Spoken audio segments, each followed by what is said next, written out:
요한복음 17장은 십자가 고난을 앞둔 예수님의 중보 기도입니다. 이 기도는 죽음의 굴짜기에서 부르는 승전가입니다. 이 기도는 비장하지만 어둡지 않습니다. 죽음을 앞둔 자의 유언이 아니라 승리를 확정한 정복자의 승전 보고서와 같습니다. 사실 인간을 죄에 빠뜨린 사단의 자신감은 하늘을 찌를 듯 했습니다. 왜냐하면 죄의 삭은 사망이다, 이렇게 하나님께서 법을 정해 놓으셨기 때문이죠. 이게 죄와 사망의 법칙인데, 이 법칙에 따라 죄인이 된 인간은 반드시 죽어야 하니 사단의 승리가 100% 확정된 것입니다. 그런데 또 하나의 법칙이 있습니다. 그게 바로 믿음의 조상 아브라함과 맺은 언약의 법칙입니다. 여러분들은 잘 아시겠죠? 이 언약의 법칙은 하나님께서 전적으로 책임지시겠다는 보증의 법칙입니다. 그런데 그 옆에서 그 언약을 바라보고 있었던 사단은 설마 이렇게 생각을 했습니다. 하나님께서 전적으로 인간의 실패를 책임지시겠다라고 하는 그 언약의 보증을 하나님이 서실 때 그냥 하시는 말이겠지, 설마 하며 믿지를 않았습니다. 그래서 사단은 자신 있게 예수님을 십자가에 매달 수가 있었습니다. 여러분, 사단이 왜 예수님이 십자가에 돌아가시도록 가만히 있었을까요? 사실 전 사단이 예수님을 십자가에 왜 매달았는지 이해가 되지 않았습니다. 예수님이 십자가의 제물로 죽으시면 결국 자신의 패배는 분명하거든요. 그것을 알고도 예수님을 십자가에 못 박았다? 저는 이해가 되지 않았습니다. 말렸어야죠. 제가 사단이라면 저는 누구보다도 발벗고 예수님 십자가에 달리지 못하도록 말렸을 겁니다. 그러면 내가 패배하는 거거든요. 근데 그렇게 똑똑한 사단이 아주 어리석고 너무나 미련하게 예수님을 십자가에 못 박습니다. 왜 그랬을까요? 사단이 생각하기에 분명히 반드시 예수님은 십자가에서 내려올 거다.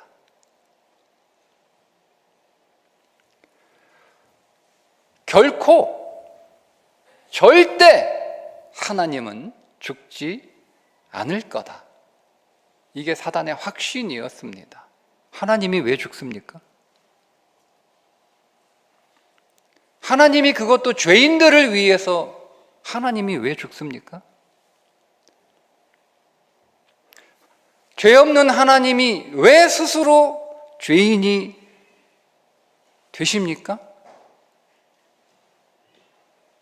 죄 없는 하나님이 왜 죄인들에게 욕을 먹고 조롱을 당하고 멸시를 당하고 전능하신 하나님이 그 죄인들의 손에서 왜 살해를 당하시겠는가? 사단은 하나님이 어떤 분인지를 너무 잘 알고 있는 존재예요. 누구보다도 하나님이 어떤 분인지를 잘 알고 있었기 때문에 그 탁월하고 천재적인 두뇌를 가지고 있는 사단의 머리로는 아무리 생각해도 이건 이치에 맞지 않습니다. 이치에만 쓰지 않습니다. 하나님의 창조 질서에 하나님이 세우신 법에 맞지 않습니다. 그런데 그 사탄이 상상할 수 없는 일이 십자가에서 벌어졌는데 하나님이 침뱉고 조롱하고 멸시를 당해도 가만히 계셨어요. 하나님께 가시관을 씌우고 못 박아도 가만히 계셨어요. 마지막 창으로 찌르면 내려오겠지. 창으로 찌르면 내려오겠지 하고 옆구리를 찔렀는데도 가만히 계시더니 결국 십자가에서 운명하셨습니다. 그렇게 사단은 패배를 당했고, 그래서 주님은 이겼다라고 선포하시는 것입니다. 오늘 본문은 사단이 설마, 절대, 결코라고 했던 그 일이 드디어 시행될 때가 되었음을 기뻐하시면서 하나님 앞에 영광의 기도를 올려드리는 주님의 모습을 우리는 볼 수가 있습니다. 그런데 오늘 우리가 읽었던 1절부터 5절의 말씀을 보면 영화라고 하는 단어가 5번 반복됩니다.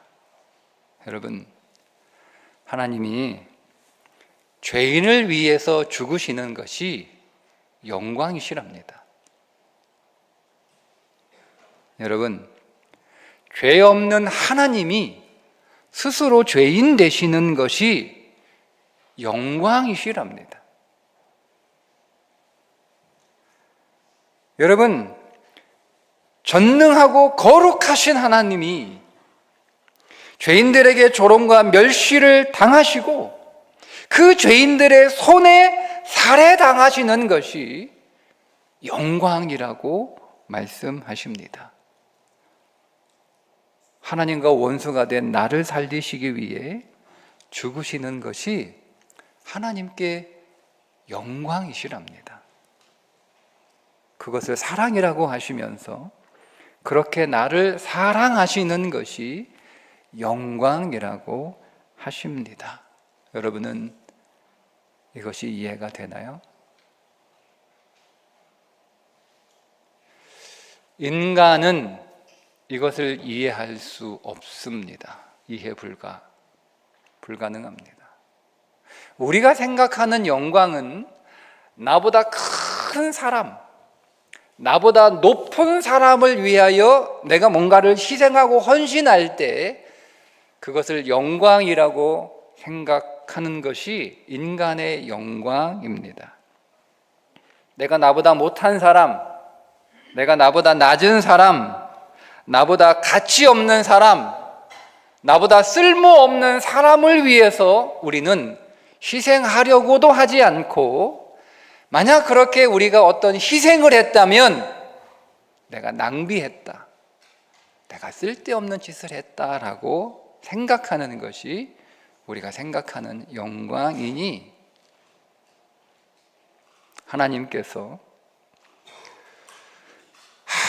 아무런 가치도 없고 그분에게 아무런 쓸모도 없고 더군다나 죄로 인하여 죽어 마땅한 영원한 사망으로 들어가야 될 나를 위해서 희생하신 것이 영광이다.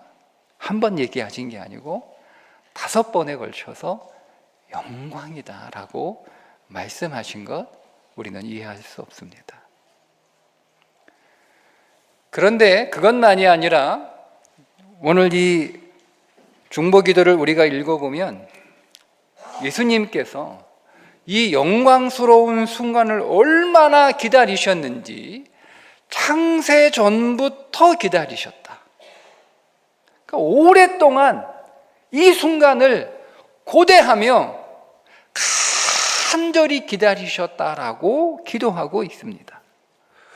지금 예수님의 마음은요, 막 이렇게 벅차오르고 있는 거예요. 제가 이 구절을 읽고 있으면 예수님이 너무 감격하시고 그분이 너무 이렇게 가슴이 벅차오르시는데 이러다가 예수님 심장 터지겠다, 그러니까 이런 마음이 들어요.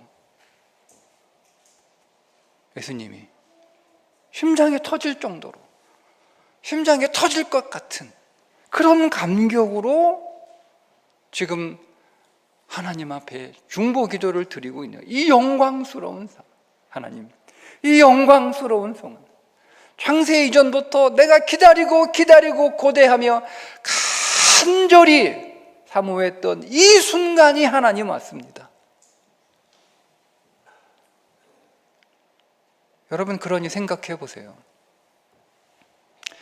우리를 향한 하나님의 마음이 이러한데 여러분 실패할 수 있습니까? 우리를 향한 하나님의 일하심이 이러한데 여러분 패배할 수 있나요? 우리를 향한 하나님의 끈질김이 이러한데 여러분 망할 수 있나요? 아니죠. 당연히 아니죠. 당연히 그렇게 안 돼요. 그래서 마지막 16장 33절에 내가 환난을 이기었으니 너희는 담대하라, 너희는 담대하라, 이렇게 선포하시고 이 17장의 기도를 하시는 거예요. 여러분, 이와 똑같은 일이 한 번 더 일어나게 되는데 그게 바로 6월절 만찬 자리입니다. 제자들과 마지막 6월절 만찬을 하시면서 자신이 6월절 어린 양으로 십자가에 제물되어 죽으시는 그 일을 주님이 뭐라고 제자들에게 표현하시냐면 잔치요, 축제라고 표현을 하십니다.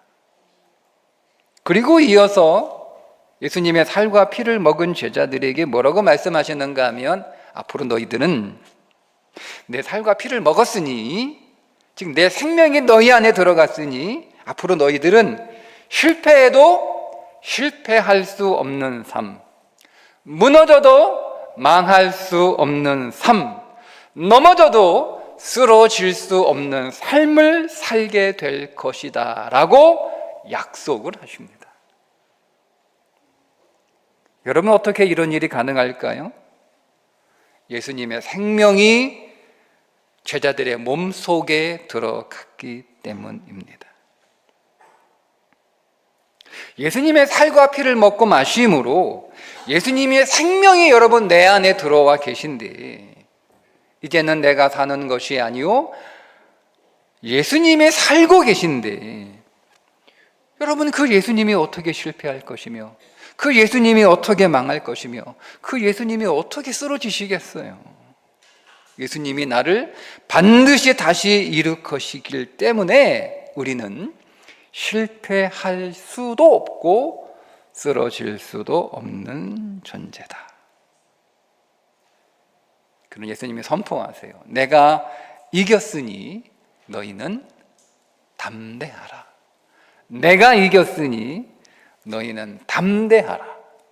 그렇게 선포하신 것이고 그 일을 위해 십자가에서 제물이 되는 것이기 때문에 이 십자가는 비참함도 슬픔도 실패도 아니고 그 십자가에서 내가 제물로 죽는 것은 이것은 잔치요 축제이기 때문에 하나님 앞에 감사하며 기도하시잖아요.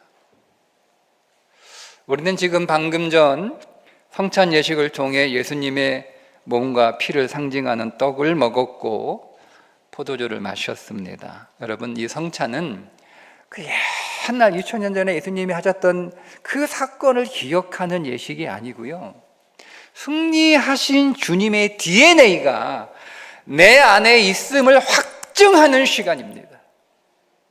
내 안에 예수의 피가 흐르고 내 안에 예수의 생명이 위협하는데 여러분 어떻게 우리가 망하겠습니까?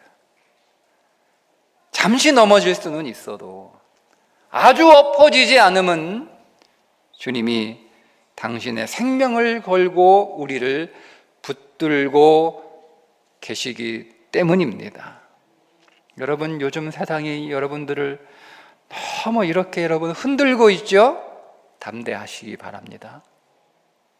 여러분 앞에 혹 현실이라고 하는 높은 벽이 있습니까? 여러분 두려워하지 마십시오. 우리는 실패하고 싶어도 실패할 수 없는 예수 생명을 가진 자들인 줄 믿습니다. 이제 거기에 속인 패배자의 모습이 아닌 승리의 미소를 띠고 당당하게 나아갈 수 있기를 주님의 이름으로 축복합니다. 기도하겠습니다. 주님, 오늘 요한복음 17장의 말씀을 통해 십자가가 패배의 자리가 아니라 창세전부터 계획된 영광의 자리임을 깨닫게 하시니 감사합니다. 탓하는 감히 상상조차 할 수 없었던 그 위대한 사랑, 창조주가 피조물을 위해 목숨을 버리시는 그 신비로운 사랑으로 말미암아 우리가 죽음에서 생명으로 옮겨졌음을 선포합니다. 지금 우리가 세상에서 환난을 당하나 담대할 수 있는 이유는 우리의 능력이 아니라 이미 세상을 이기신 예수 그리스도의 생명이 우리 안에 있기 때문임을 믿습니다. 방금 전 성찬을 통해 주님의 살과 피를 먹고 마신 오늘 우리 모두가 이제는 실패할 수 없는 자, 망할 수 없는 자가 되었음을 확신하며 살게 하여 주옵소서. 우리의 모든 삶의 현장에서 이 승리를 선포하며 담대히 걸어가게 하여 주옵소서. 영원한 승리이신 예수 그리스도의 이름으로 기도합니다. 아멘.